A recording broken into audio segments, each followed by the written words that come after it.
Praise the Lord மக்களே, ஆண்டவர் நாமத்தில் உங்கள் யாவருக்கும் அன்பின் வாழ்த்துக்கள். நம்ம அநேக நேரங்களில் பாட்டெல்லாம் இப்படி பாடுறோம். கர்த்தரின் மேய்ப்பராக இருக்கிறார், நான் தாழ்ச்சி அடையேன். ஹீஸ் மை ஷெப்பர்டு, அவர் நம்முடைய மேய்ப்பராக இருக்கிறதுனால நமக்கு ஒரு குறையும் இல்லை, அப்படியெல்லாம் பாடுறோம். இன்னும் ஆழமாக சொல்கிறதுனா சங்கீதம் 23 நைட்டு தூங்கும்போது நம்மளை எழுப்பி கேட்டால் கூட நம்ம பார்க்காம சொல்லக்கூடிய அளவிற்கு நம்ம அந்த சங்கீதத்திலே மூழ்கி விட்டோம் அப்படி சொல்லலாம். நல்ல வார்த்தை. ஆனால் கர்த்தர் உண்மையாகவே நம்முடைய மேய்ப்பர் தான். அவர் நம்ம மேய்ப்பராக இருக்கிறதுனால தான் நம்ம வாழ்க்கையில் நிறைய நன்மைகள் நடக்குது.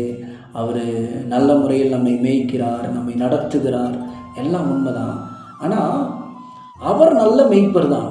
நாம் அவருடைய சமூகத்தில் நல்ல ஆடுகளாக இருக்கிறோமா? நல்ல ஆடு என்று சொன்னால் மேய்ப்பனுடைய சத்தத்தை கேட்கிற ஆடு, மேய்ப்பனுக்கு கீழ்ப்படுகிற ஆடு, மேய்ப்பன் காண்பிக்கிற வழியில் நடக்கிறதான ஒரு நல்ல ஆடு. நம்ம ஒரு நல்ல ஆடுகளாக ஆண்டவர் சமூகத்தில் நம்ம இருக்கிறோமா? நம்முடைய கர்த்தரை குறித்து சொல்லி அவர் நல்ல மேய்ப்பன். நல்ல மேய்ப்பன் தன் ஆடுகளுக்காக ஜீவனை கொடுக்கிறான்.